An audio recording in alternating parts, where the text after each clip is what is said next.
Mesdames et messieurs, en direct de son salon, votre maître de cérémonie de ses premiers Ronan Awards, Ronan. En fait, c'est moi.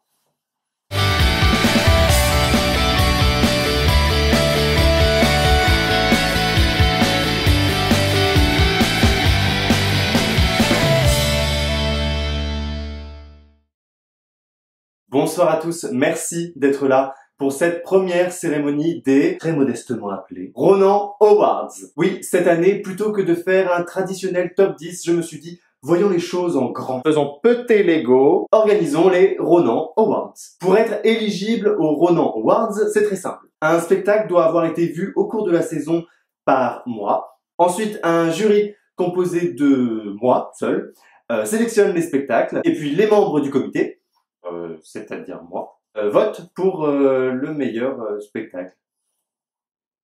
Voilà. Bienvenue dans la remise de prix la plus totalitaire. Ouais, super. On commence tout de suite avec une première catégorie dont j'ai volé l'intitulé à mes voisines de spectacle qui visiblement n'avaient pas vraiment compris la pièce, mais qui quand même ont lâché un. Ah ouais, non mais les décors, les lumières, c'est ouf quoi. Oui, car il n'y a pas que le texte et la direction d'acteur qui comptent. Et pour avoir pris soin de stimuler nos pupilles, chères metteuses et metteurs en scène, vous méritez un prix. Le prix du... Ah ouais, non mais les décors, les lumières, c'est ouf quoi. Dans la catégorie Ah ouais, non mais les décors, les lumières, c'est ouf quoi, les nommés sont 2666, mis en scène par Julien Gosselin. Fantasio, mis en scène par Thomas Joly. Faust 1 et 2, mis en scène par Robert Wilson. The Fountainhead, mis en scène par Ivo Vanov. Une chambre en Inde, mis en scène par Ariane Mouchkine. Et le gagnant est... 2666, mis en scène par Julien Gosselin, adapté du roman de Roberto Bolaño. La scénographie est de Hubert Colas, assisté de Frédéric Viennot. La création lumière est de Nicolas Joubert. La création vidéo est de Jérémy Bernard et Pierre Martin. Et les costumes sont de Caroline Tavernier. Malheureusement, Julien Gosselin n'a pas pu être avec nous ce soir, mais il nous embrasse. Pour la catégorie suivante, j'imagine que les metteurs et metteuses en scène se sont dit... Alors, j'ai eu une idée, la cerisée de Tchekhov, parce que ça fait longtemps que ça n'a pas été monté. Oh fuck, Tchekhov c'est chiant. Pourquoi on n'adapte pas plutôt à un film? Et sa variante... Oh fuck, Tchekhov c'est chiant. Pourquoi on n'adapte pas plutôt à un roman? Putain, on n'a dit pas de vidéo au théâtre. Bonne idée. Enfin, bonne idée, pour les 4 que je vais nommer. Parce que certains auraient pu s'abstenir. Dans la catégorie Oh fuck Tchekhov, pourquoi on n'adapterait pas plutôt un film ou un roman, les nommés sont 2666, mis en scène par Julien Gosselin, d'après le roman de Roberto Bolaño. La règle du jeu, mis en scène par Christiane Jataï, d'après le film de Jean Renoir. Les damnés, mis en scène par Ivo Vanov, d'après le film de Luchino Visconti. The Fountainhead, mis en scène par Ivo Vanov, d'après le roman de Ayn Rand. Et l'award est attribué à Christiane Jataï pour la règle du jeu, d'après le film de Jean Renoir. Christiane Jataï qui a su complètement se détacher du film original pour en faire un vrai objet théâtral tout en gardant l'essence des enjeux de domination et de pouvoir. La règle du jeu qui sera reprise à Richelieu à la Comédie Française, et puis on retrouve Christiane Jataï aux Ateliers Berthier de l'Odéon avec Ithac inspiré d'Homère pour la saison 2017-2018. Malheureusement, Christiane Jataï n'a pas pu être avec nous ce soir, mais elle nous embrasse. Les artistes qui vont suivre ont au contraire pioché dans les classiques des classiques. Molière, Euripide, Shakespeare, mais heureusement pour nous, avec un regard bien contemporain. Et une analyse de l'œuvre qui va au-delà de... Tu vois là c'est triste, donc tu pleures. Là c'est joyeux, tu rigoles. Dans la catégorie Va pour un classique, mais vire-moi cette toge et tes chemises à jabot, les nommés sont Antoine et Cléopâtre de Thiago Rodriguez, d'après Shakespeare. Les Molières de Vitesse de Molière, mis en scène par Gwenaëlle Morin. Médéah de Simon Stone, d'après Euripide. Richard III de Shakespeare, mis en scène par Thomas Ostermeyer. Suspense insoutenable, surtout qu'il n'y a rien dans l'enveloppe et que j'utilise la même enveloppe depuis tout à l'heure. Et le gagnant est Médéah de Simon Stone d'après Médée d'Euripide. Simon Stone qui présente cet été au Festival d'Avignon Ipsen UIS et qu'on retrouve la saison prochaine au Théâtre de l'Odéon avec Les Trois Sœurs pour la première fois en français. Malheureusement, Simon Stone n'a pas pu être là ce soir, mais il nous embrasse. Pour la prochaine catégorie. Je vous invite à Broadway, enfin pas tout à fait. C'est le théâtre chanté, opérette, musical. Mais nous, ce qui compte, c'est que ça chante. Merci. Pour la catégorie Nous, ce qui compte, c'est que ça chante. Les nommés sont 42nd Street, Fantasio et Faust 1 et 2. Et le gagnant est, indice chez vous qui nous regardez, ça se passe au Théâtre du Châtelet. Oui, bah si le fantôme de l'opéra avait pas cramé, on n'en serait pas là. Donc, le gagnant est Faust 1 et 2, mis en scène par Bob Wilson, avec une musique de Herbert Grotmeyer, un livret d'après Goethe, et la troupe du Berliner Ensemble. Mais la troupe du Berliner Ensemble est avec nous, non je déconne.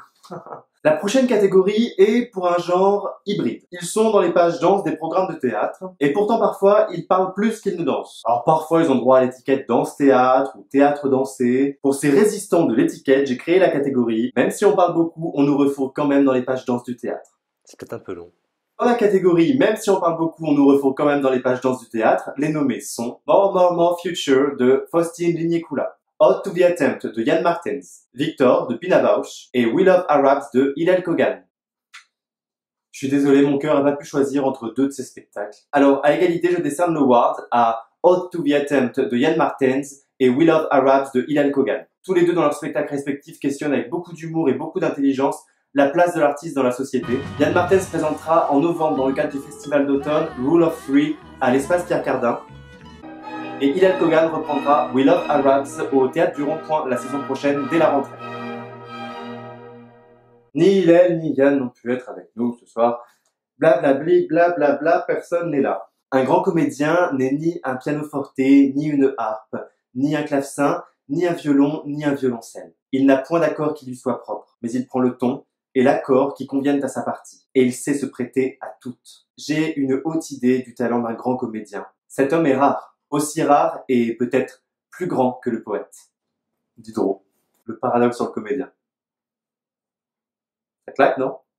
Dans la catégorie, un grand comédien n'est ni un pianoforte, ni une harpe, ni un clavecin, ni un violon, ni un violoncelle, il n'a point d'accord qui lui soit propre, mais il prend le ton et l'accord qui conviennent à sa partie, il sait se prêter à toutes. J'ai une haute idée du talent d'un grand comédien et cet homme est rare, aussi rare et peut-être plus grand que le poète.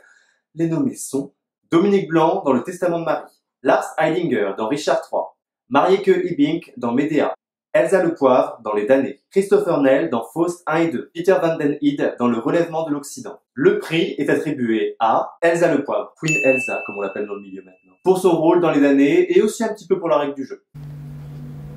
Les Damnés mis en scène par Ivo Vanov qui sera repris à la rentrée à la Comédie Française Salle Richelieu. Et maintenant, l'ultime récompense. Le Graal que les artistes du monde entier s'arrachent. Le Ronan d'or. Ok, non. Le R d'or. Le R d'or. Pour le R d'or, les nommés sont 2666, Antoine et Cléopâtre, La Possibilità que disparece frente al paesare, La Règle du jeu, Les Molières de Vitesse, Médéa et Richard III. And the award goes to... Oh putain. La Possibilità que disparece frente al paesage del Conde de Torrefiel. C'est un spectacle dont on a peu parlé, mais j'ai eu un vrai coup de cœur pour cette compagnie, pour ce qu'ils ont proposé.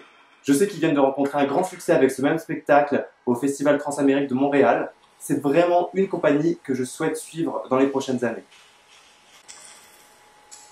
C'est la fin de ces premiers Ronan Awards. Merci à tous les artistes nommés dans cette vidéo. Merci de nous avoir fait penser, rêver, rire. Merci de nous avoir bousculés, émus, provoqués. Merci à vous qui suivez cette chaîne maintenant depuis 1 an. Merci à ceux qui nous ont rejoints chaque semaine, chaque mois. On est un petit peu plus nombreux et j'espère qu'on sera encore et toujours plus nombreux à parler de théâtre sur les réseaux sociaux et sur YouTube. N'hésitez pas à vous abonner à la chaîne, à partager cette vidéo et toutes les autres, à donner des pouces en l'air. Moi, je vous donne rendez-vous dans quelques jours pour le Festival d'Avignon. Je vais faire de mon mieux pour vous abreuver de vidéos, pour vous faire vivre au maximum ce festival. Vive le théâtre, vive la culture!